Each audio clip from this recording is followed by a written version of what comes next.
Olá, está no ar o Produtor Quer Saber, que hoje recebe Rennee King, direto dos Estados Unidos, ela que é chefe de gabinete do Programa Nacional de Orgânicos Americano. E ela vai nos falar um pouco a respeito dos desafios e também das vantagens da produção e do consumo de alimentos orgânicos. Thank you for accept our invitation, Rennee. Thank you, Andre. The first question is the difference of the conventional production and the organic production. What's the main difference? In organic production, products or production is a certified process, and the USDA has organic regulations that the producers or the food processors must meet, and they are audited by a third party who has been granted this power by the U.S. Department of Agriculture to perform these activities.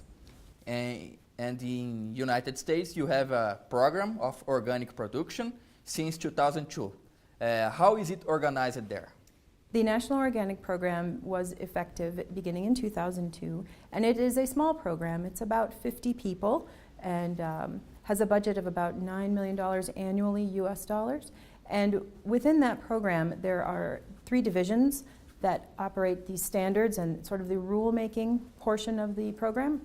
There's another division that oversees the certifiers who we grant the power to conduct organic certification to. And then there is another division, the Compliance and Enforcement Division, to conduct investigations and make sure that people aren't fraudulently using the organic claim. Perfect. And what are the main challenges of seeding organic food, of the harvest, all the production? What are the main challenges? In certain areas, it depends on the climate and the growing season that you have. Some areas of the United States have a very short growing season, so they need to find varieties that will grow in the very short time frame. Seed sourcing in general has been a bit of a challenge, although that's improved dramatically in the past few years. The requirements do state that you need organic seed as the foundation for your seeding, but there are opportunities if a certain variety is not available. There are opportunities to find other sources of seed that are untreated, so they cannot contain genetically modified material. And how to deal with the challenges of organic production, for example, diseases, how to deal with this? So organic farmers in general have to seek out and use different practices such as crop rotations, using appropriate varieties for the growing conditions. They may use some biological methods, trap crops or other systems where they would attract the insects away from their actual crop of production. And then finally there's sort of a last resort of chemical procedures that they may utilize if those other physical and biological methods aren't sufficient to control pests or weeds. And in this American program, what is necessary, what is needed for farmer, the first of one, to receive the label of organic production? So for farmers, they need to apply to an accredited certifier and demonstrate on their organic system plan, which we call the OSP, how they manage their farm. And they have to address the sources of seed, the crops that they are planning to produce. They provide maps of their farm.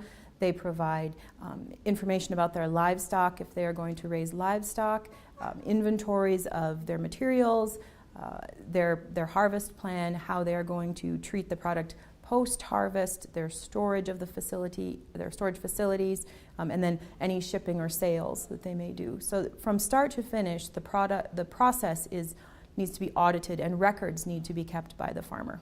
What are the farmers thinking about this experience? Are they having some profit that they didn't have before with a conventional producer? What are the advantages for them? For many farmers, we've seen data that shows that farmers who are choosing to go organic are working less and less off the farm, so they're able to sustain themselves by working on the farm if they're certified organic. How much less? I don't have those figures, unfortunately, okay. but we have seen that trend. We've also got farmers that, because they have the ability to access new markets, there are price premiums available for certain commodities. They can also sell locally and command a price premium because consumers who recognize the certification and the seal or the USDA label on the product they're willing to pay more because they know that that product has been certified to a process that they would like to support with their dollars. And what about the industry? What is necessary, what's needed for the industry receive the label of organic production? So for processed foods, they would also need to source their ingredients from a certified organic production source. So they would need to buy organic grain, for example, from a farm or a distributor who purchased it from a farm that was already certified. So the product needs to be certified from start to finish. And then the processor would need to also keep records and demonstrate that the product is not mixing with non-organic ingredients, so there's separation of the organic and the non-organic products. There's traceability through the system, and they don't use any ingredients or processing aids or practices that are prohibited under the regulations.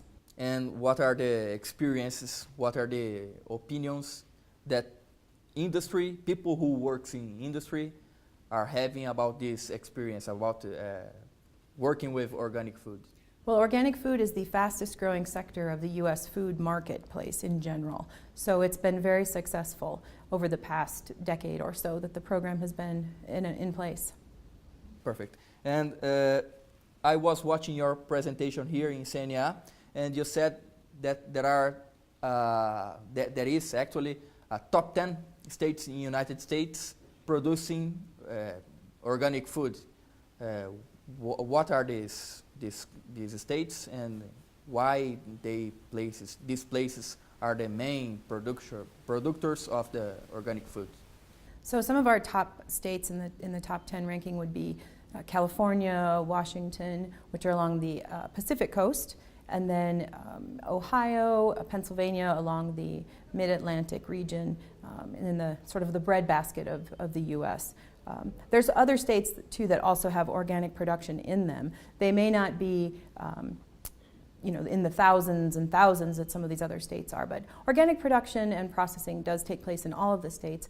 But generally when you look at the United States, there's certain climates or geographies that are more amenable to a longer growing season, and then there's also more population in some of those areas, so there's more consumers to support and purchase those types of products. But production takes place all across the United States. And how is the demand? How is the looking for people organic food in USA? Is it increasing or no?